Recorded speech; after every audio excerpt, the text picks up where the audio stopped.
me. I did that thing I always say not to do, like say, oh, what are we going to have for dinner, and say it at like 5:45. It's the end of the week. I wasn't feeling great. So, I'm going to do a frittata because that's always instant food. So I thought, let's do this together. I haven't cooked online in a while because I've been busy, you've been busy. I said it the last time, I'll say it again. It's the end of May, it's the end of school year. All of the school things are going on. There's events all the time. Everybody is busier than usual. Oh my God, look how muddy that leak is. We have a solution for that. Yeah. So you did the best you can. All right, let's see. There's a couple of ways to deal with a muddy leak. So what I did today when I was thinking about what I was going to have for dinner is I looked in the fridge to see what I had. I could have had some leftover quesadillas or something, but I had asparagus that I bought a while ago that's getting kind of rubbery. You know, I have those vegetables. Hey, Jessie. I have those vegetables that I just haven't done anything with. I'm out of salad greens, but I do have spinach and microgreens. So I'm going to make a frittata and salad. Well, one way to clean your leeks, you know, with all the mud, is you can kind of split them down the middle and wash them, kind of leafing through it. And that's what I'm going to do with these because I want them big. I want them nice and big.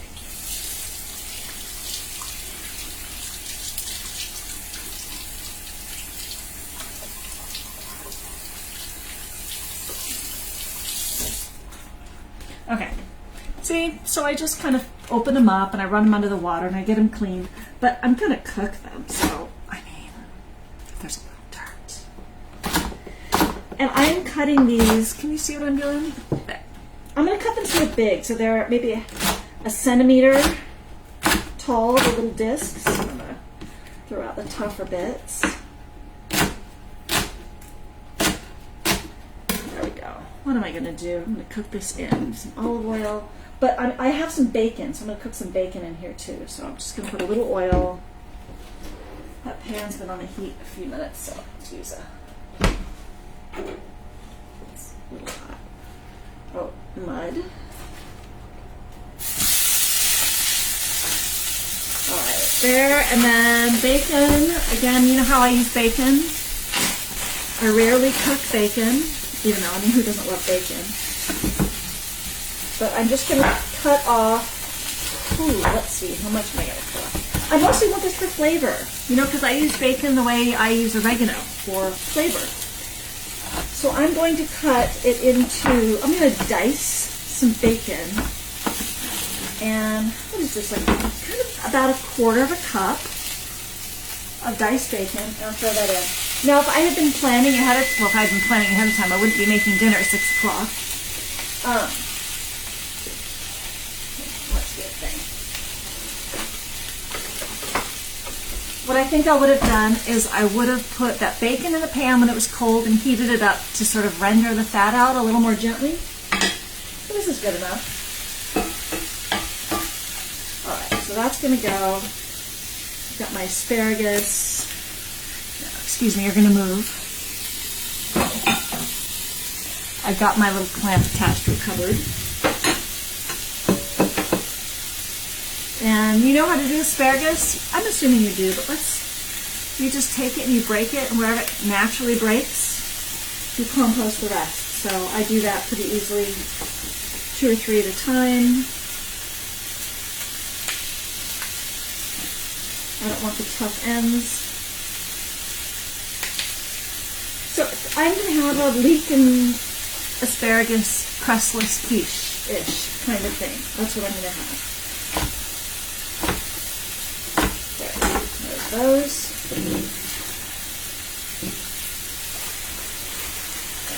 I'm trying to think how long I should let that leek cook before I throw in my asparagus.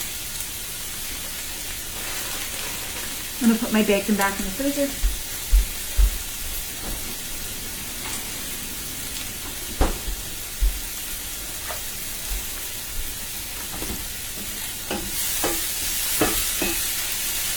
Put the asparagus in now. I think I could use the bigger pan. Like I have 3 slices of cast iron skillets. I've got You know, this little one, and I use this little one mostly for making fried eggs. And then I have this one, and then I have a bigger one. And I like the bigger one when I'm making big frittatas, or if I'm making pancakes, or doing a bunch of hamburgers. I could, you know, they make cast iron skillets even bigger. I don't know people lift those things. I think of myself as a pretty strong gal, and no way.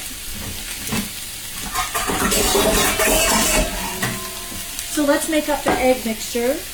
Do I want water in this or milk? So usually when I make scrambled eggs, I'll often just use, I'll use water in it.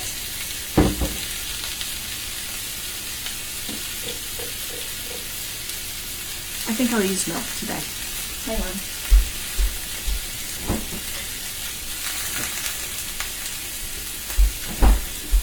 You could easily make this with milk or water. You really just need something to help the whites and the yolks coagulate at the same time. For those of you who are just joining, Jessica, Lori, hi. I did not plan my meal tonight. I was busy with work, and so I'm making kind of a frittata for dinner. I've got the oven on at 350, but I'll whack that up to a broil later. And I had leeks and asparagus, and that's it. I made a leek, asparagus, bacon, frittata, and I had some extra Gruyere cheese. I think I want to feed 2 of us, but if you're going to make a frittata, you might as well make some for leftovers for the next day. So I did not sell all my eggs today. Today's the day I take eggs in and sell them to my weekly egg customers. So I left 6 or 7 back.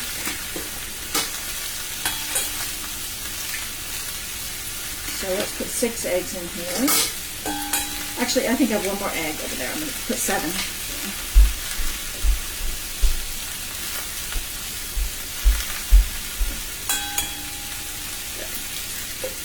I'm going to wash my hands.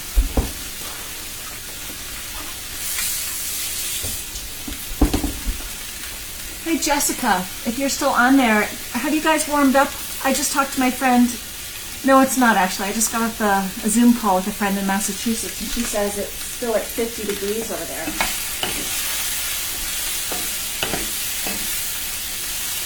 So I'm going to let the leeks and the asparagus cook until the asparagus is tender enough that I'm going to want to eat it. Because when I cook the egg, the eggs don't take much to cook, and that's not going to put a big amount of cooking onto the asparagus. So I want these vegetables pretty much done before I put the egg in.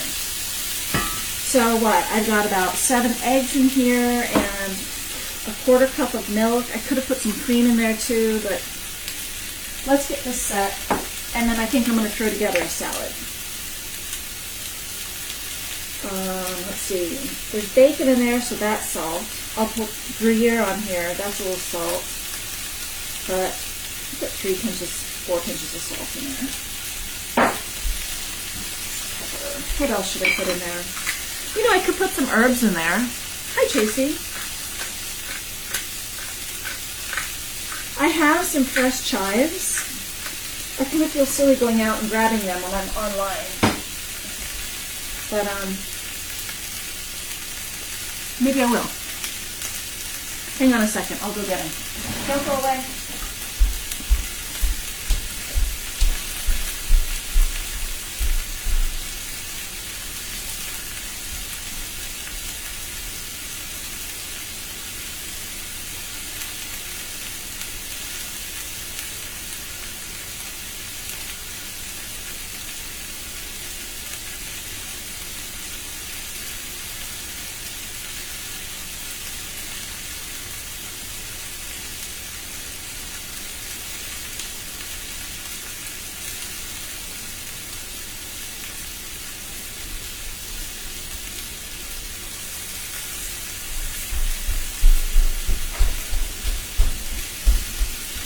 Okay.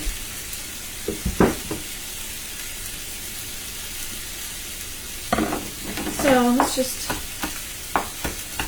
chop up those herbs. I have a little parsley too. I don't know if you guys are gardeners or you grow much. I'm I'm not going to have a garden this year, although I'll put some tomatoes in for canning, because I've just been busier than I want to be. Gardening will not make that easier. But I always have, I don't have a show yard. Whenever you go to a nursery, you can always get those big, 5-gallon pots that you get trees in. And I've got 4 or 5 of them on the side of the house that gets afternoon sun so they don't get baked. And I've got one with chives, one with flat leaf parsley, one with curly parsley. I have one with peppermint, red stick peppermint that I love. But you could do that and put things like lemon balm in there. And it's a great way of just containing, especially if you have mints. So I put those directly into this mixture because mint, like lemon balm, peppermint, and whatnot, is so invasive. It's just so invasive.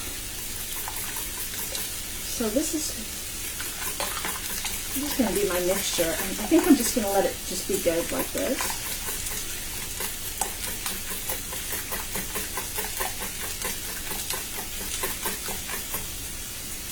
Okay, let's set that aside.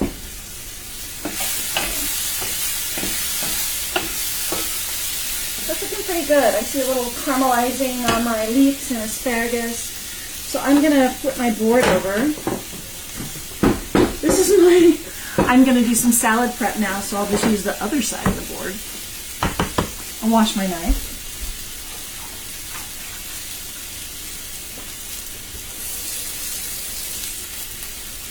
There. So I think I'll probably have some savvy people on here, but you know why I just did that? That whole cross-contamination thing? I just cut uncooked bacon on here, and then of course I don't want to cut up ready-to-eat food like vegetables that are going to go into a salad and not be cooked. I mean, if I was going to cut up, onions on here that were going to be sauteed and cooked within an inch of their life, then I don't have to worry about it so much. But if I'm going to eat those things raw, like in a salad, that is high-risk foodborne illness stuff. So I just took a shortcut and flipped my board over. So my board is now clean. Clean enough for home use. And then I washed my knife. So there we are. So now I want to do some kind of a salad. Let's put that together. I don't know how you feel about this, but I have been putting together, I have a new website. Well, not a new website. I just did a little refresh on my website. So Rita is a wonderful website developer. She helped me just create a few new pages. But if you go on my website, realfood-matters.net, you will see total new look, new pictures and everything. Well, newish pictures. And it looks, so I have some new stuff coming up. Anyways, one of my pages that it's going to have is resources. So what I've done is, you know those affiliate accounts? I have a few accounts where I get a commission off of products that I recommend all the time. Like those castor oil packs that I love that are great for constipation and my hot flashes. I got an affiliate account with those people, so I can give my clients a discount and then I get a little fraction. And anyways, and then I did that for Amazon because I figure, well, if people are going to buy my Amazon from my Amazon links, I might as well make 0.05% off of Jeff Bezos. So anyways, I'm going to have this resources page where I have different Amazon lists, and one of them is kitchen things. So for people who are kind of trying to kit out their kitchen or like what I'm using, I can actually recommend products. So for example, look, see, this is a radicchio that is looking past its prime, but it doesn't mean it wouldn't be good in a salad. Basically, I'm filling up my salad spinner with some stuff. And my salad spinner is what reminded me of this, because in kitchen products, I mean, all the stuff I do is so unsexy, but this is the best salad spinner in the world. It's an OXO salad spinner, and I have a link to it under my kitchen products in my Amazon storefront on my website page. So if you click on that and then go to that and buy it on your own account, I get 0.05% of Jeff Bezos' stuff. Anyways, so I'm playing around with that as part of my business, as a way of paying for my son's flight training. Hang on, I gotta get microgreens and stuff.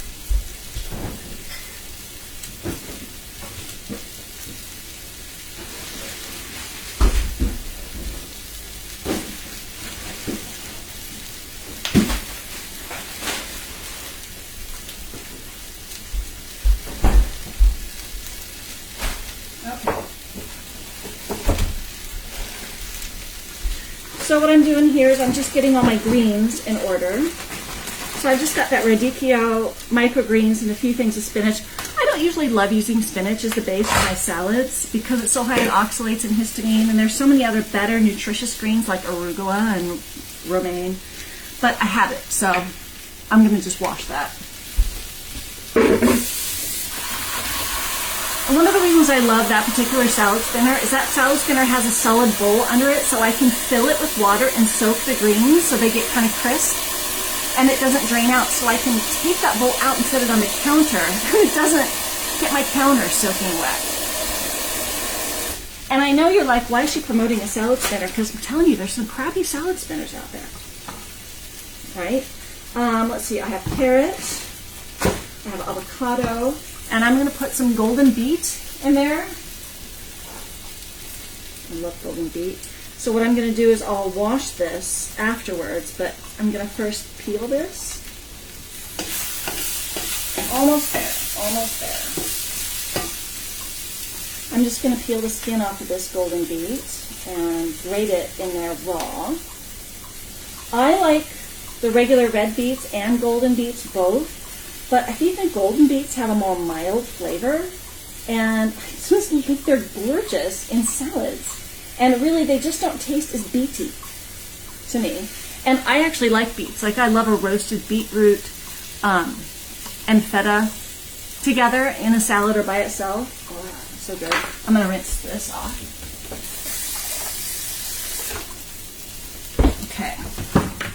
And I'm going to do my thing where I get... And so I put this box grater in my shopping cart. That is how boring it is. On my Amazon list that you can buy of kitchen equipment that Karen recommends, I have a box grater. Because I just think that box graters are the shit.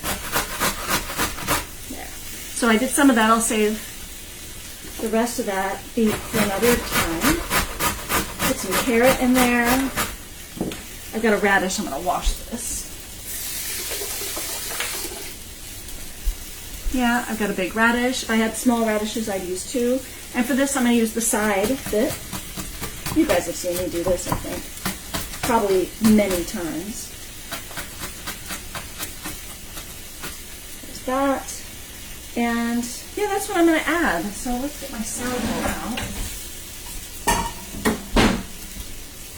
You know, this is where I'd also put in some purple cabbage or whatever, but this is good enough for me.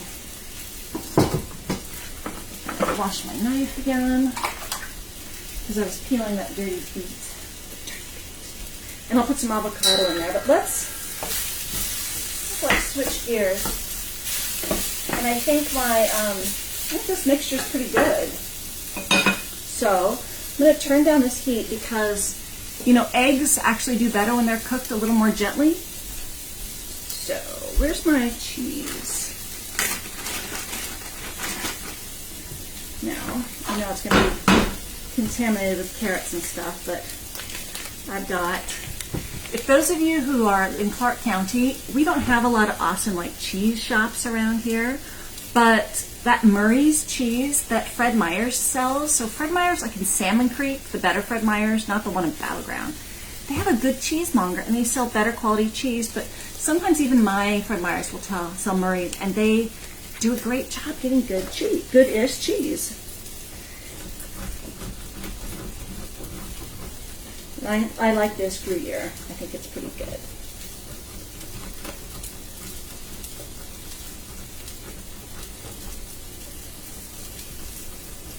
All right.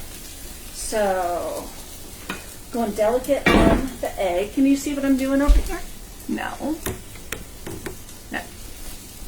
I know it's a little far away. I'm noticing the pan isn't very oily, and I don't want this to stick. So I'm going to put a little more olive oil in the pan.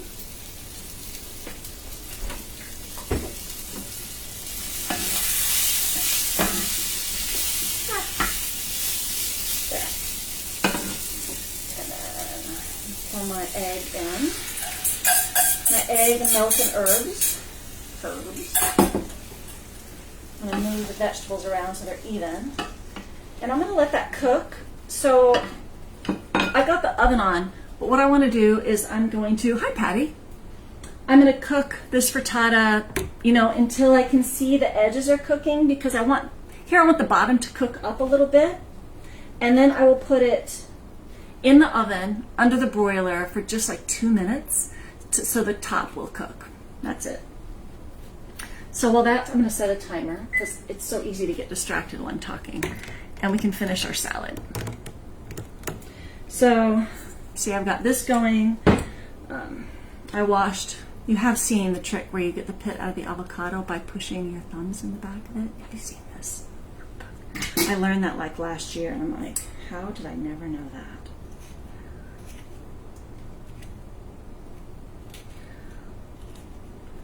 Is your mind blown about the avocado thing? Still can't believe all those years we're like putting a knife in that and twisting it out, which I guess looks cool, but how many people end up in the emergency room with that avocado injury? All right, so there's look at that, there's color in there, rainbow people checking on this. This is gonna be good. Hang on, let me get my salad greens.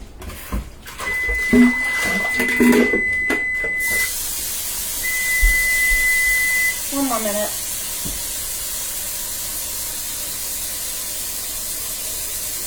Almost ready. I can tip it and see that not a lot is moving around. And my temperature is sort of medium-low because you don't want to cook your eggs too high. See, now I'm going to plug this salad spinner again because this is why I make salads all the time. It's just easy this way. You have this like outside bowl and this inside colander, so when I want to drain them out, I just lift it out, dump this water. Because it's actually great to like soak your veggies for a little while, your greens. It crisps them up so they're not so limp and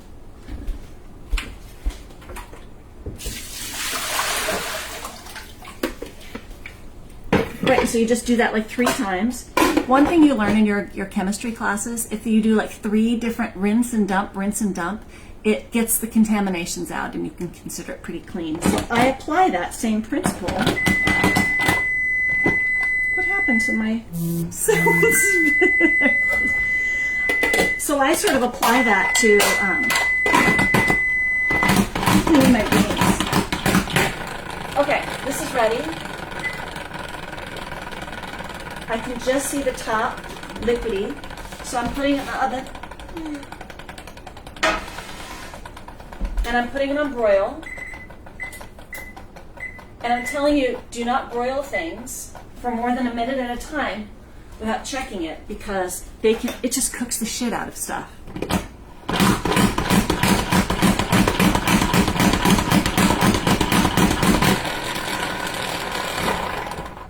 I love salads.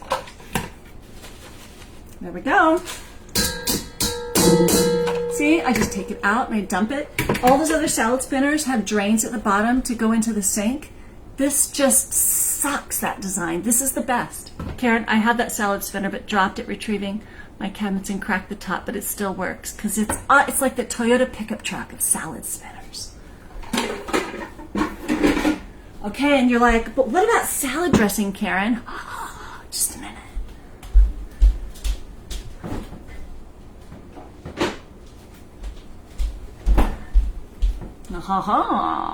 Because I pre-make a quart of Caesar salad dressing on the weekends, and I still have some. If you don't have this, I have posted my Caesar salad dressing in like an image here. If I remember, I'll put it. What do you do? Put it in the comments here or something. But scroll back; it's here somewhere. All right, how's it looking? Nope. One more minute. Yeah, so check this out. I'm going to toss this with my hands. So this is where I could put a vinaigrette on here if you don't have Caesar salad dressing. Look at that color. I would just sprinkle like a pinch of salt, toss, a pinch of salt, toss, so the salt's worked around. And then I would drizzle, like a tablespoon of some kind of vinegar. And then twice that much olive oil and then toss it. And that would be a really nice vinaigrette. Easy, you can dress it right on the salad. I've done that before. I have YouTube videos on that because I make a salad all the time. But no. And if you're like, oh, I don't know how to make dressing, I can't make salads, do not be a perfectionist about it. What you should do is go find your favorite bottled dressing. And a slightly better bottled dressing is something like Annie's. Annie's makes salad dressings. They have a lot of different flavors and they're great. But seriously, even if you just buy like Hidden Valley Ranch in a bottle, which is kind of junky salad dressing, buy it and make this salad base, because it's better to use like Hidden Valley Ranch salad dressing in order to get all these awesome vegetables in you. Don't be perfect. Josie, what temp on the oven? Oh, it's on broil. Oh, I think we're good. It's on broil and I'm making sure I check it every minute. It is almost done. I'm going to leave the oven open. Oops, wait a minute. Yeah, don't let that go for more than a minute before checking it. Usually when I broil stuff, it's usually a 2-minute situation, but I check it at 1 just in case the stars are aligned to burn everything to a crisp. So, I just made dinner in front of you. This is great.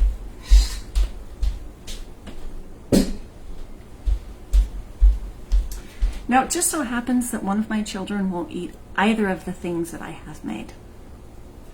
I'm not going to get caught up with that because what I didn't show you is I have extra vegetables laying around here, some cheese, I have some ham, I have leftover sausages, and some other veggies that I will put on a snack plate, and she will eat that. And that will be fine. And maybe she'll have some toast. Because I make a lot of things that everyone in our family would eat, but if I did that all the time, gosh. So it's good enough.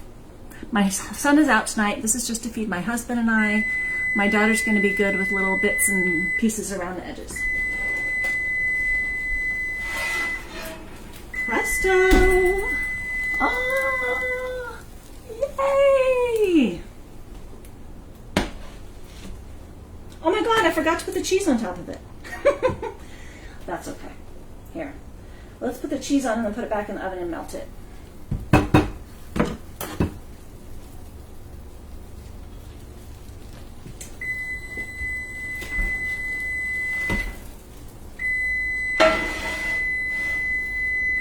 Okay, this is going to be like a 30-second situation. So I can't forget. Perfection. I know! It would have been perfection. It would also be good is if I put cheese or something in that, but I wasn't going for like if I was having a luncheon with my girlfriends coming over, I would have made the best quiche and they would have appreciated it.